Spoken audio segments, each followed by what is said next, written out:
speciale elezioni. Interviste e commenti sulle prossime elezioni.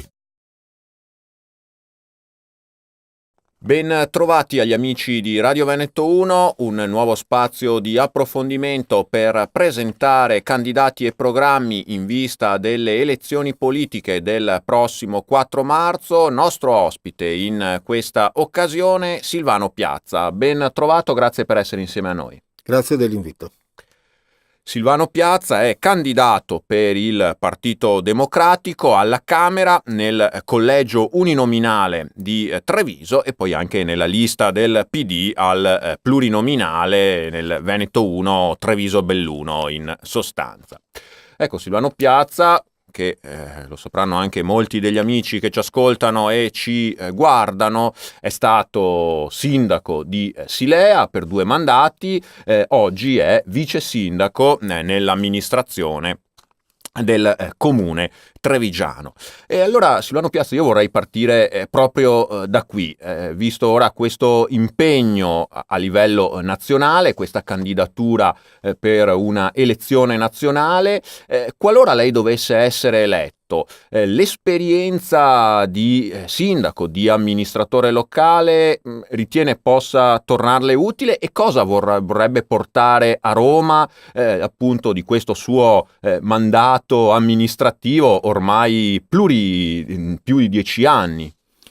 Sì, direi quasi necessaria come esperienza. Chi ha fatto il sindaco per 10 anni in un comune di 10.000 abitanti ha assaggiato con le proprie mani non solo l'esperienza amministrativa e quindi la burocrazia, ma conosce il territorio, conosce la gente, sa le problematiche per chi sta bene, ma anche per chi fa difficoltà, le imprese, il territorio, quindi conosce le necessità, e per cui sarebbe quasi auspicabile che tutti quelli che vanno in Parlamento dovessero in qualche modo fare esperienza amministrativa, quasi a misurare un test sulle proprie capacità, ma anche sul consenso.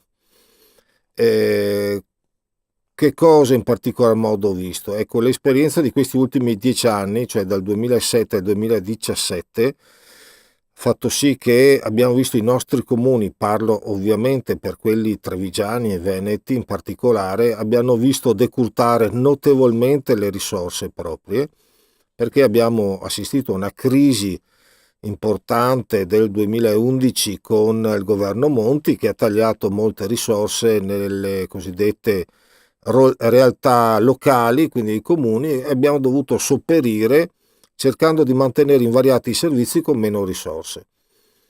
E quindi se dovessi andare a Roma, direi, se mai ci dovessero essere dei tagli, questi tagli devono essere proporzionali anche alle risorse che quel territorio esprime, e quindi la prima proposta che farei è quella di comunque garantire tutte le imposte locali, mi riferisco all'IMU, che rimangano nel territorio. Noi sappiamo che l'IMU dei fabbricati D, cioè i capannoni, sono tasse che figurativamente sono locali, in realtà sono tasse che vanno a Roma. Ecco, mi piacerebbe modificare questa legge e far sì che queste risorse economiche rimanessero nel territorio, e quindi i territori comunali da Silea, Treviso, Mogliano, ma direi di tutto il Veneto, hanno maggiori risorse che potrebbero reinvestire o in infrastrutture o in servizi sociali, perché credo che i comuni siano meglio disposti a fare da ammortizzatore sociale per le varie problematiche che abbiamo visto in questi anni. Di più, non è possibile che vi siano realtà comunali efficienti, e io mi riferisco chiaramente all'esperienza che ho a Silea, ma posso dire di averlo visto in tante altre realtà comunali, mentre ci sia nel paese tante inefficienze, tanti sprechi, per cui io credo sia giusto cercare di essere uguali ovviamente nella efficienza, tagliare sprechi, costi inutili, enti inutili.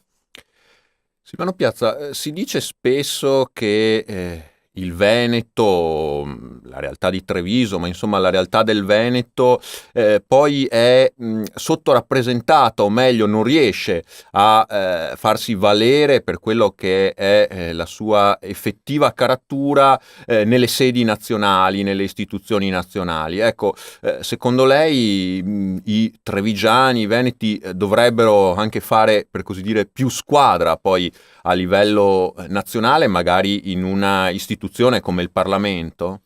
E questo è vero. Innanzitutto, secondo me, i candidati dovrebbero essere espressione del territorio e non catapultati.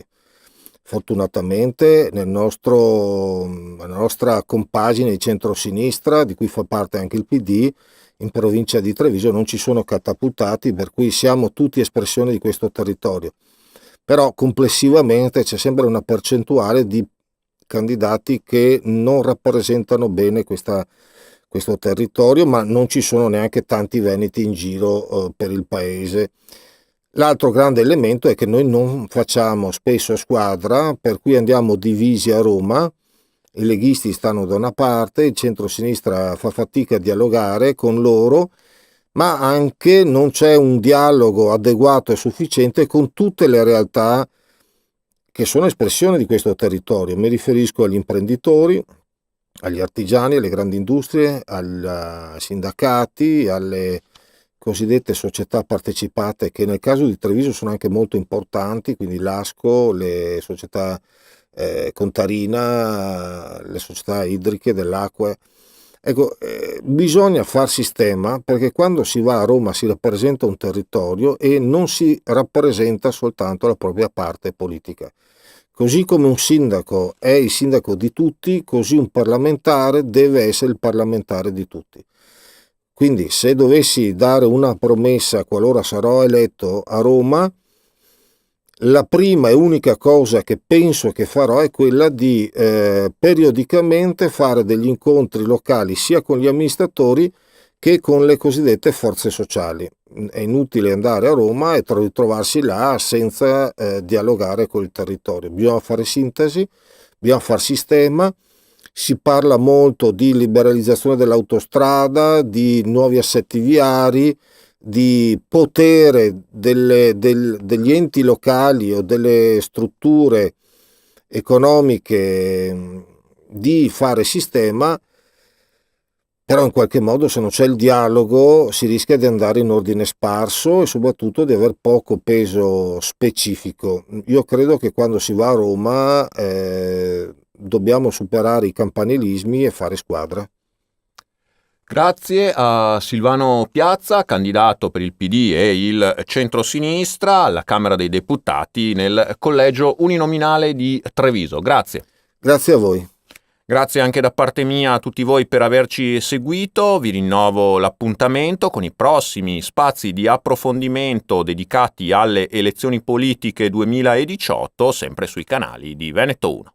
Speciale elezioni. Interviste e commenti sulle prossime elezioni.